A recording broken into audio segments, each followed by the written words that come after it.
Good morning. This is Reed Collins at Cape Canaveral with aerospace correspondent Martin Caden. We're looking at 9 stories of Atlas rocket gloaming in the dawn, augmented by the glare of a score of searchlights. Atop the rocket is the man of the hour, Colonel John Glenn. It's an unearthly sight, but that's just what it's meant to be, unearthly. Martin, what's your expert analysis of the weather now? I think that from 9 o'clock on, we're going to be in a good condition here at Cape Canaveral for the actual firing. Downrange, everything is still go. It's still in green. We're in good condition all the way around. This is Mercury Control. Let's go now, Martin, MA6 to launch Mercury attempt Control. is now in the final countdown. Astronaut John Glenn is in the cockpit of the Friendship 7 spacecraft. As of this time, all systems in the Mercury Atlas 6 are in a go condition. We are maintaining a close watch on the weather here at Cape Canaveral. John Glenn seems to be in good spirits this morning, and if the weather will just stay with us, we'll proceed with the countdown and with our launch attempt. The searchlights, of course, are off now at Complex 14. John Glenn is, as Colonel Powers reported, inside the capsule. Well, I think he has been in the capsule physically since 6:02 this morning when he first went in, and has been going through the checkout period and getting set in the capsule since that time. Right now, we're still waiting on a countdown, and she's coming in at the last few moments. The Atlas stands ready. Everything is in readiness now. Only the power cables to the capsule itself are showing. And we should be hearing the countdown itself from Mercury Control. This is Mercury Control. The MA6 launch countdown is T-minus 1 minute and counting. T-minus 1 minute and counting. All systems are reported in a go condition. John Glenn reports he is ready. At the very moment of liftoff, John Glenn is going to report. Now, right now I can see water spraying out the back of the flame bucket beneath the launch stand of the Atlas. And that water will be built up to about 30,000 gallons per minute, about 30 seconds before the actual ignition of the engines. T-minus 30 and counting. T-minus 30 seconds counting. And counting. We're about to go automatic on the entire countdown right now. In fact, she is automatic now. If anything takes place... Mercury spacecraft umbilical is out. There goes the umbilical cord. 19 seconds. T-minus 10 seconds. Spring. 8, 7, 6, 5, 4, 3, 2, 1, 0. Ignition. Liftoff. There she goes. There is fire from that bird all the way. She's climbing straight. She's going good. The perfect ignition on sequence in a clear blue sky. There goes John Glenn. And this is the one we're waiting for and hoping for. Come on, John. Take her all the way. There's a golden flare coming up underneath the Atlas. And here, listen to her.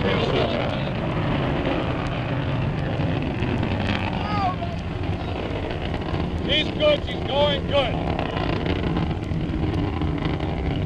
Everything clear, golden fire, and a long plume of purple flame behind her. She's now bending over. At this point, the Atlas rocket will be encountering the maximum dynamic pressure of the flight. All the air loads of flight will be hitting that Atlas hard. She seems to be climbing almost straight up right now. The roar has died away. She's just a golden plume of fire. Now she's going right now. She's still going. Going good. Going good. She looks good all the way right now. Glenn's got about 3 times the force of gravity. There comes the vapor trail right now. He is in the stratosphere. It's a broken type of trail. It's clean now. A completely clean trail. He's going. The vehicle is climbing nicely, has passed through the area of maximum dynamic pressures. Pilot John Glenn is reporting all systems go, is giving routine reports, reading off his instruments. All we are seeing right now reports the flight very smooth now. Is that tremendous burst of flame out in space. Is now a double plume of fire. We're getting a golden double plume of flame out there in space. The launch vehicle is proceeding on its pre-planned trajectory. She's gorgeous up there. It's got a tremendous double plume of ionized gases. Glenn now weighs around 3 or 4 times gravity. And Glenn reports his cabin pressure now holding at 6.1 pounds per square inch. She's beautiful up there, just beautiful, a complete double plume of white vapor. We should have booster engine cutoff about 120 to 130 seconds. The MA6 vehicle is still climbing on its trajectory. John Glenn reports the G-forces building now to 6. booster engine cutoff has been confirmed by the pilot. That booster's cutoff is called the two giant booster engines that have fallen away from Telemetry the indications Atlas. in the Mercury Control Center have confirmed booster engine staging. The pilot has confirmed booster engine staging. The escape tower should be jettisoned at any moment right now. We can hardly see anything up there in the sky anymore. The pilot reports that the escape tower has separated. Our telemetry in the Mercury Control Center confirms that the tower has separated. We can no longer see that Atlas right now, just those marks of that trail in the sky on a perfect launch. Glenn right now is doing about 8,000 miles per hour. He is accelerating rapidly. We'll be doing 10,000 miles per hour by the time I even finish this sentence. The MA-6 vehicle is now climbing on its trajectory. 3 minutes and 5 seconds of flight time. It is flying on its pre-planned trajectory. The pilot reports that the G-forces are building up once again under the acceleration of the sustainer engine. Glenn will feel the force. Bermuda reports that it has acquired telemetry signals from the spacecraft. John Glenn reports everything looks good. Glenn will weigh nearly 8 times the force of gravity, 7.5 to 8 times the force of gravity just before that sustainer engine cuts off, sending him out into space with a speed of 17,500 miles per hour, generating 100,000 pounds of thrust. To get into orbit, he has to have that capsule moving exactly parallel to the surface of the Earth. He must be at least 85 nautical miles high. The vehicle is climbing nicely on its trajectory. John Glenn reports his fuel system as planned. His oxygen system is all okay. He reports his electrical power all okay. Even if something were to go wrong now, John Glenn's safety is virtually Our commuter assured. station reports it has a valid track on the MA-6 vehicle. And that's good. The bird is now so high that downrange stations have started to pick up the flight of the Atlas as it begins to program into level flight 100 miles above the Earth. Now, as I said before, even if something went wrong right now, the safety system of the capsule would be that it would re-enter the atmosphere as a complete ballistic vehicle, just as much the same as a giant flight flown on a lesser scale by Shepard and Grissom last year. Right now, we should be just seconds away from the final sustainer engine cutoff and injection into orbit. The MA-6 vehicle is approaching its sustainer engine cutoff point. John reports all systems in the spacecraft are go. The flight trajectory still looks good. This is as good as we could ever hope for because this one has been for the money all the way. This is going to put us back in the space race for the first time in a true sense of the word. We have a report from the Mercury spacecraft that the sustainer engine has cut off as planned. John Glenn reports 0G and I feel fine. He says the view is tremendous. John Glenn is in space at this moment, more than 100 miles above the Earth. He is actually orbiting the Earth at this moment, the first American to do so. Glenn reports he could see the booster turning around behind him. He advised that he thought the sight of the booster falling away behind him was a beautiful sight to see. John Glenn moves away from that Atlas rocket with a speed of 24 feet per second. 3 small positive-grade rockets fired. Right now, he has already completed the first damping maneuvers. John Any Glenn oscillations? He can see a very large cloud pattern clear back toward Cape Canaveral and says it's a beautiful sight. Any damping, any oscillations in that capsule must be dampened out. The shaking or the rolling or pitching of the capsule. John Glenn now reports his spacecraft has turned around. The blunt heat shield is facing the direction of flight and is tilted up about 34 degrees above horizontal. This is the desired pre-planned orbital attitude. All indications here are that we will be able to confirm orbit within a matter of a couple of minutes. This is Mercury Control. Actually, that orbit has already been confirmed by the computers up in the Greenbelt, Maryland Space Center, Goddard Space Center, which give a reading to Mercury Control right here. Within 30 seconds or less, that orbit has been achieved. If that orbit is not achieved, they would have fired those retro rockets by now. Colonel Powers mentioned that the capsule was flying with a heat shield first. Actually, that heat shield is not completely exposed to space because there's a retro pack on the end of the capsule. A retro pack containing the 3 retro rockets yet to be fired when it is time to bring John Glenn back down to Earth after what we hope will be a flight of 4.5 hours, 3 complete orbits in space. Pilot John Glenn is now in contact with Bermuda. Approximately 4 hours and 45 minutes from now, if we go through all 3 orbits, John Glenn will be on his way back down toward the Earth at the 3 completely successful circuits of this planet at 5 miles every second, 300 miles a minute, speed great enough to bring him across the entire continent of the United States in only 8 minutes flat. Glenn now is weightless. He is falling around the Earth. He has absolutely no sensation of weight, no sensation of gravity. He is right now operating his spacecraft controls, tying in with the tracking stations below him. And pretty soon the stations around the world will start to pick up John Glenn as he moves about the Earth, a speed more than 5 miles every single second as he goes around the world. We're going to come up very soon to a report from Colonel Powers in Mercury Control.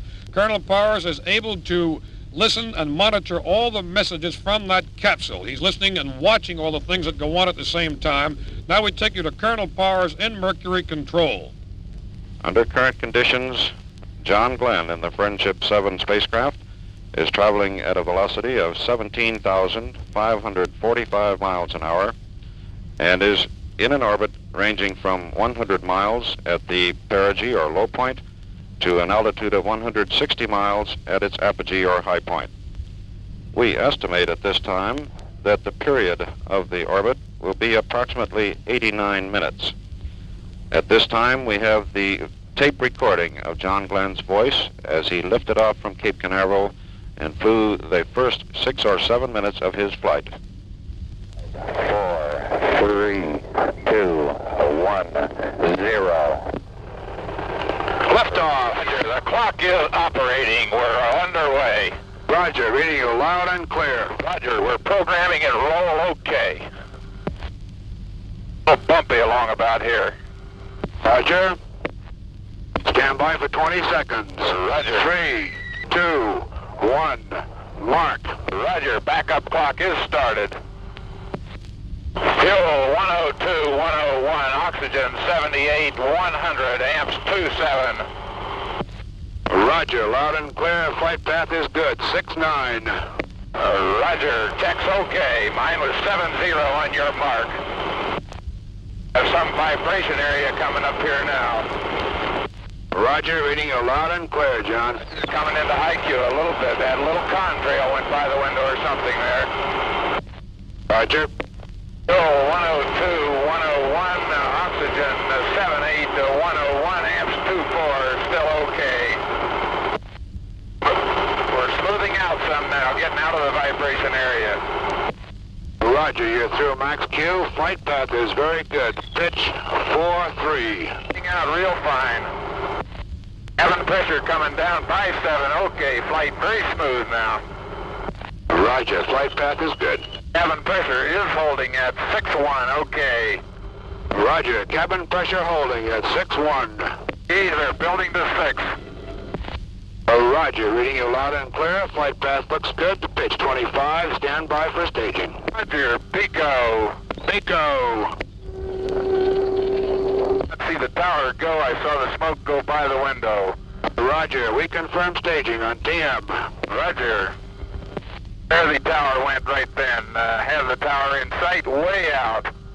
Oh, Roger, we confirm on TM. Edison Tower is green. Roger. 1.5 Gs. Roger, 7 still reading you loud and clear. Flight path looks good. Auto retro jettison is off. Emergency retro jettison fuse switch off. Or retro jettison fuse switch off. Flight path looks good. Steering is good. Roger, understand everything looks good. He's starting to build again a little bit. Roger. Friendship 7, cabin pressure holding at 5-8. Oh, Roger, reading you loud and clear, 7.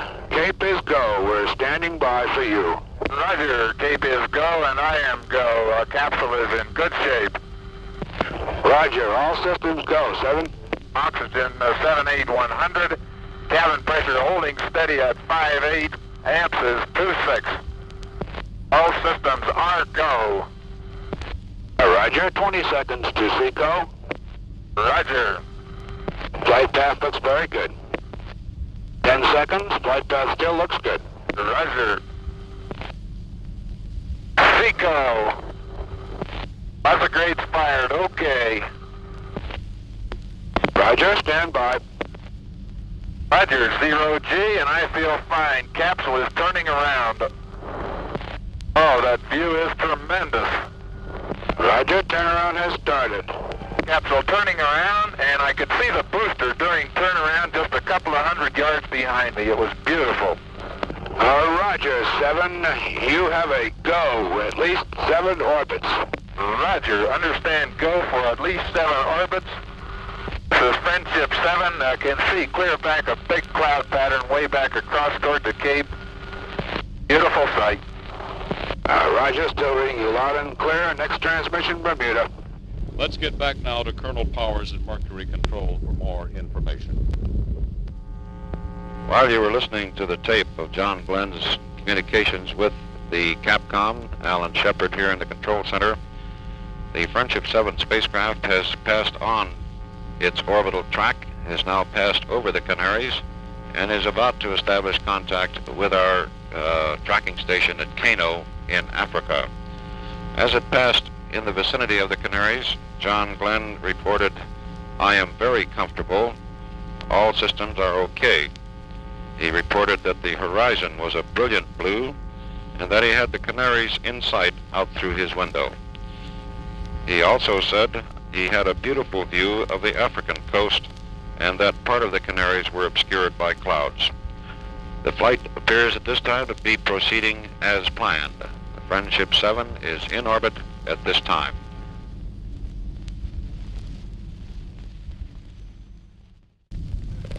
Martin, what's going to happen when he has to come back? Well, Glenn will have to fire his retro rockets in space as he approaches the western coast of California. Rockets that will slow him up by about 350 miles per hour. But dropping from 17,500 miles per hour down to 17,150 is enough of a difference to bring that capsule back down toward the Earth. He begins a long, flat descent, no more than 2-degree angle. But he is running into atmosphere with such tremendous speed that the effect is that of plunging right into a volcano. More dense atmosphere is encountered by Glenn as the capsule swings down across the eastern coast of the U.S. When Glenn comes around here for his next time, he'll be only about 55 miles above us instead of 100 miles. And at that time, the temperatures on the heat shield, what we call an ablative heat shield of spun rosin glass, will going to increase rapidly. 25 miles up, Glenn will be moving at about 15,000 miles per hour, a drop of over 2,500 miles per hour. And at this time, the peak temperature will be reached. The capsule itself, the heat shield in the front of the capsule, is going to heat up to at least 3,000 degrees Fahrenheit and will remain at that temperature for another 120 seconds. Now, ahead of the capsule is what we call a tremendous bow wave or a shock wave. This is a layer of ionized gases that has a temperature of more than 11,000 degrees Fahrenheit. And really, that is literally hotter than the very surface of the sun. This itself helps protect the capsule because it acts as a complete shock wave forming around the capsule. And then there's a third effect. Around the very skin of the capsule itself will be a layer of ionized air that's been heated to such tremendous temperatures that is stripped completely of their small electrons that circle the atomic core. It's completely stripping them of their electrons. This will act as an electrical shield around the capsule, a shield that will completely blanket out all communications between Glenn and the teams here at Cape Canaveral and down to the Bermuda recovery range until the capsule slows down sufficiently to get rid of this ionized gases, almost like an envelope or a plastic bubble that surrounds a capsule that will not permit any communications between the capsule and somewhere else. It's interesting to note that between the time Glenn is 55 miles high over the eastern coast of the U.S. and a point where he drops down to 12 miles altitude, he slices over 760 miles horizontally across the surface of the Earth. And in these total of 5 minutes, when he begins to drop down into the atmosphere, starting with retro fire, his speed drops from 17,500 miles per hour to only 270 miles per hour. And this is a real tricky part of the flight.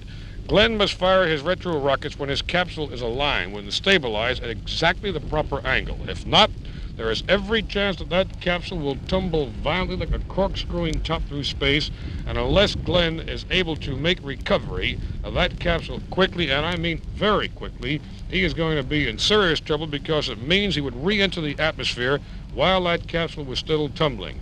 And the odds are that would be the end of that mission right out there in space. Not perhaps the most pleasant of things to say, but this is the kind of problem that Glenn recognizes and has faced more so than anybody else. If his descent with all this temperature and heat is good, then at 21,000 feet, a small 6-foot parachute will open to slow down and stabilize a capsule. At 10,000 feet, the main parachute opens up, and Glenn is then drifting toward the sea at about 20 miles per hour. The end, and I hope the perfect kind of an end to an already perfect flight. All right, in just a few seconds, we're going to hear some more of Glenn's voice from space. It'll be introduced by Shorty Powers, who is the colonel in charge of the Mercury Operations Information Center. This is Mercury Control. We have the voice transmissions of astronaut John Glenn and his exchanges with his fellow astronauts Wally Schirra at Point Argolo, California, and Alan Shepard at Cape Canaveral. All systems are still go. I have had some erratic ASCS operation. I caged and uncaged on the night side, and it appears to be working fairly well now, although I was drifting again in roll a moment ago. It appears to have corrected itself in roll, however, without me caging again now. Over. Very good, John. We have go all the way on this. At this time, change your retro setting manually to 043238. Over. Roger, 04 plus 32 plus 38. At this moment, Glenn has been talking to Alan Shepard here at Cape Canaveral, getting a new command to set the timer to fire his retro rockets when he next comes around the world. Retrograde time is reset to 04 plus 32 plus 38. Over. Oh, Roger, 7. We recommend for the third orbit that you use gyros as you desire, either normal or free, so that in the event prior to retrofire of the third orbit that the scanners and ASCS do not program properly, you may use the gyros in the free position for your attitude reference. Over. Roger, this is Friendship 7. I have a pretty good lineup now on the gyros, I believe. The check that I made on the night side was okay, but they drifted off again apparently. Rather rapidly, in fact. I got another check on it, and they seem to have corrected back pretty good now. I did not have to cage them again. Over. Roger, 7. We understand. The only problem is that you may not have enough light time prior to retrofire. So get an idea of how the gyros work in the free position if you desire. Over. Roger, friend 7. Also, 7, we recommend that you allow the capsule to drift on manual control in order to conserve fuel. Over. Roger, Friendship 7. What we were listening to just now, one of the most remarkable sequences I've ever heard in the new age of space. What's going on is that Glenn and Shepard were discussing the means of overcoming the problems with the Mercury capsule stabilization system. And Glenn had just been told by Shepard to reset his timer for firing the retro rockets, that he had a choice of using 2 different systems of his gyroscopic stabilization system so he could tell exactly how his capsule was balanced in space. And he also told Glenn that while he went around the world, he would be allowed to let the capsule drift from one side to another as it orbited in order to conserve fuel.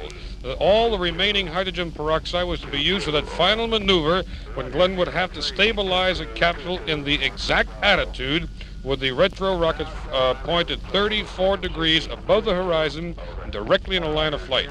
32232. Good show.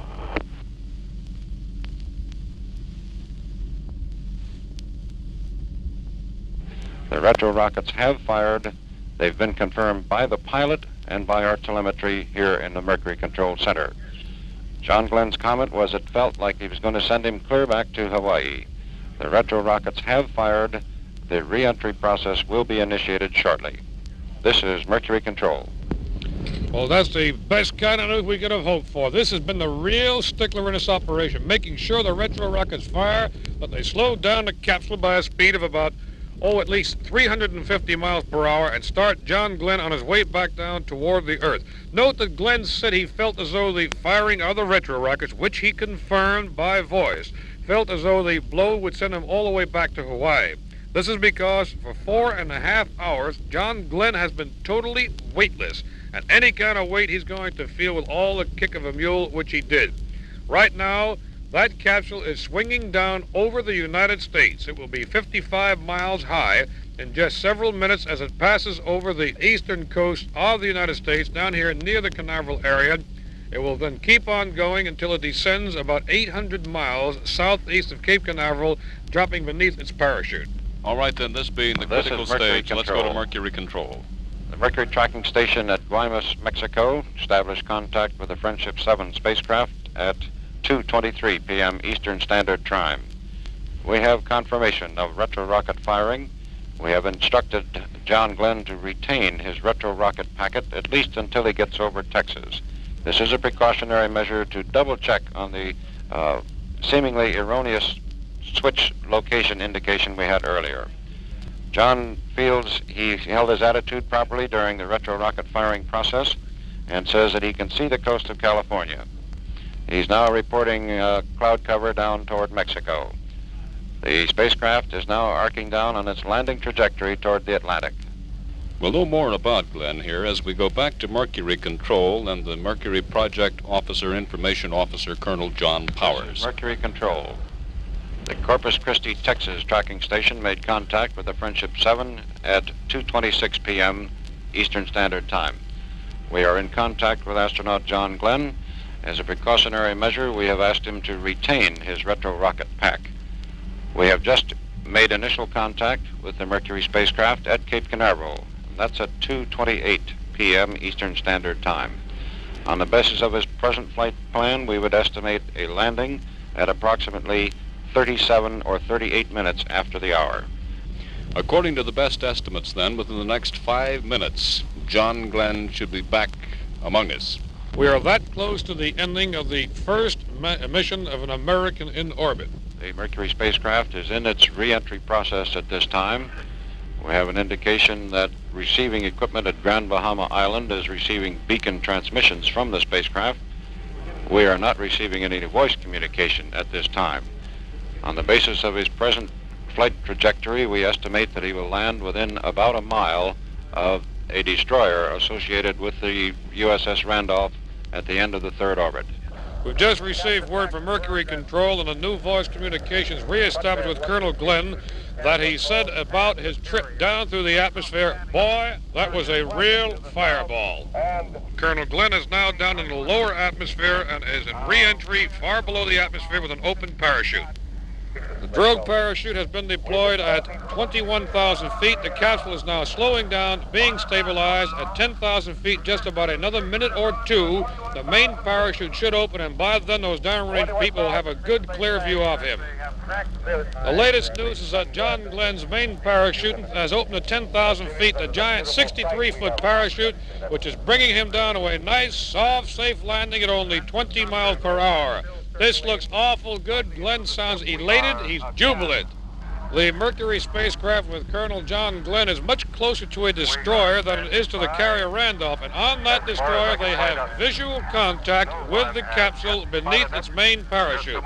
The capsule is now being seen visually. It has been spotted from aboard a destroyer. It is coming down safely, 20 miles per hour, being followed by the crew of an entire ship. And although we do not have radio contact with that ship, they say you can hear the cheering and the shouting halfway across the Atlantic. The latest word right now from astronaut Glenn is he has deployed all his systems. Everything is in the green and go. The very heavy re-entry shield beneath the capsule has been dropped. The landing bag has extended 4 feet to fill with air to cushion the impact of the capsule when it strikes the water. He has opened a snorkel in the capsule to allow ambient air, regular atmospheric air to come in. He has stopped the pressurization of the capsule. He is taking off suit equipment.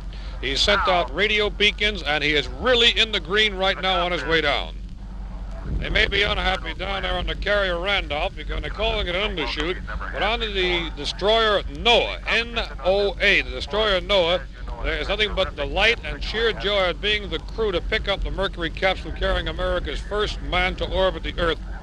As of this moment, the Mercury spacecraft carrying astronaut John Glenn has landed successfully on the surface of the Atlantic Ocean in the number 3 drop area. The destroyer NOAA at this moment is attempting to make voice contact with the astronaut, but officially the word is right now that astronaut John Glenn is down safely on the surface of the Atlantic. We'll be waiting constantly at any second now to get reports that we have voice contact with John Glenn. Reports from the USS NOAA indicate the Friendship 7 spacecraft was picked up clear of the water at 1 minute after 3 and finally set down on the deck at 4 minutes after 3 this afternoon, Eastern Standard Time. John Glenn reports, "My condition is excellent." They're in the process now of opening up the spacecraft to remove John Glenn from the spacecraft. And there you have it. Been set on the deck of the USS NOAA. There you have it, the end of a perfect day that began with storm clouds, that began with doubts about a shoot, that began with a bird that went around the world in 90 minutes after standing on a pad for 80 days, but it was worth every single day of the whole trip. We've seen the beginning of a new age, and I am very, very proud to have been here, to have seen every part of this take place, and this to me is a very wonderful moment in history, not just for my country, but for all mankind. And that's worth remembering. Well, Martin, I enjoyed it too. It was a sight I think no one will forget, an experience certainly that America cannot omit from the history books of its modern era. Thank you, Martin. This is Reed Collins along with Martin Caden at Cape Canaveral.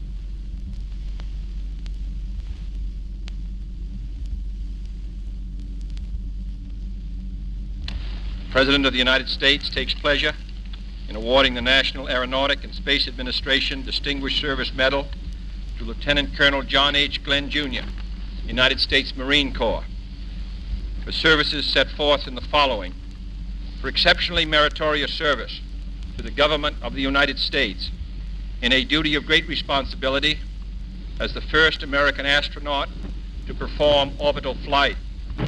Lieutenant Colonel Glenn's orbital flight on February 20th, 1962, made an outstanding contribution to the advancement of human knowledge, of space technology, and in demonstration of man's capabilities in space flight. His performance was marked by his great professional skill, his skill as a test pilot, his unflinching courage, and his extraordinary ability to perform most difficult tasks under conditions of great physical stress and personal danger. His performance in fulfillment of this most dangerous assignment reflects the highest credit upon himself and the United States. Colonel, we appreciate what you've done.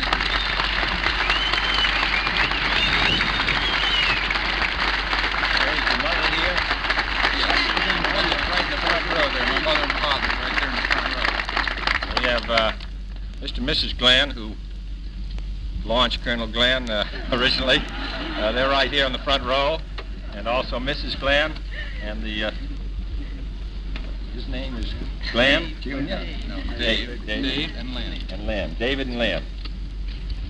And we'd like to have you say a word to everybody here. All right, fine, thank you. Sit down, please.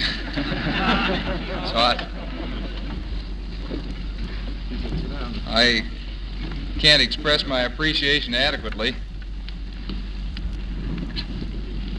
to be here and accepting this when I know how many thousand people all over the country were involved in helping accomplish what we did last Tuesday, and knowing how particularly this group here at the Cape and many of the group here on the platform, our own group of astronauts who were scattered all around the world and who performed their functions here at the Cape also, we all acted literally and figuratively as a team, and it was a real team effort all the way. It's almost a cross-cut of American effort in the technical field, I think. It wasn't specialized by any one particular group. It was headed up by NASA, of course, but thousands and thousands of people have contributed certainly as much or more than I have to the project. I would like to consider that I was sort of the figurehead for this whole big, tremendous effort. And I'm very proud of the medal I have on my lapel here for all of us, you included, because I think it represents all of our efforts, not just mine. Thank you very much, and thank you, Mr. President.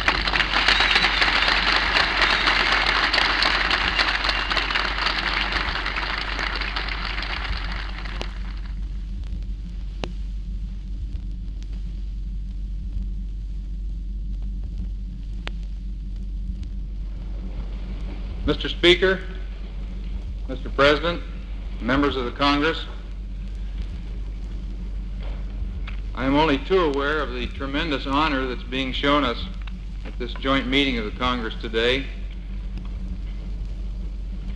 When I think of past meetings that involved heads of state and equally notable persons, I can only say that I am most humble to know that you consider our efforts to even be in the same class.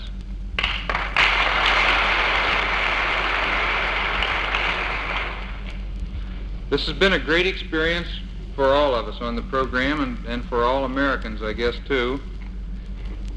And I'm certainly glad to see that pride in our country and its accomplishments are not a thing of the past.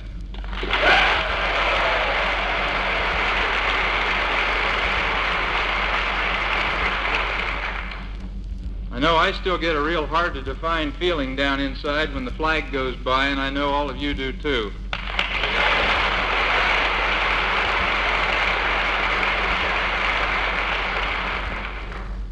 As we rode up Pennsylvania Avenue today from the White House and saw this tremendous outpouring of feeling on the part of so many thousands of people, I got that same feeling all over again, and let's hope that none of us ever lose it.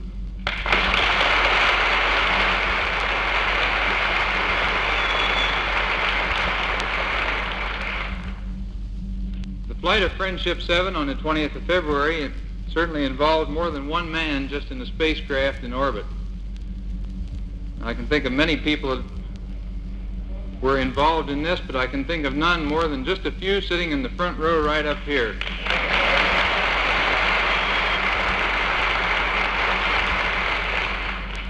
Friendship 7, though, is just a beginning, a successful experiment. It is another plateau in our step-by-step program of increasingly ambitious flights. Data from the Friendship 7 flight are still being analyzed. Certainly much more information will be added to our storehouse of knowledge. But these things we know. The Mercury spacecraft and systems design concepts are sound and have now been verified during manned flight in space. We also proved that man can operate intelligently in space and can adapt rapidly to this new environment. Questions are sometimes raised regarding the immediate payoffs from our efforts. What benefits are we gaining from the money spent? Well, the real benefits we probably cannot even detail. They're probably not even known to man today. But exploration and the pursuit of knowledge have always paid dividends in the long run, usually far greater than anything expected at the outset. Experimenters with common gray mold little dreamed of the effect their discovery of penicillin would have. The story has been told of Disraeli, Prime Minister of England at the time, visiting the laboratory of Faraday, one of the early experimenters with basic electrical principles. After viewing various demonstrations of electrical phenomena, Disraeli asked, "But of what possible use is it?" And Faraday replied, "Mr. Prime Minister, what good is a baby?" That is the stage of development in our program today, in its infancy. As our knowledge of this universe in which we live increases, may God grant us the wisdom and guidance to use it wisely. Thank you.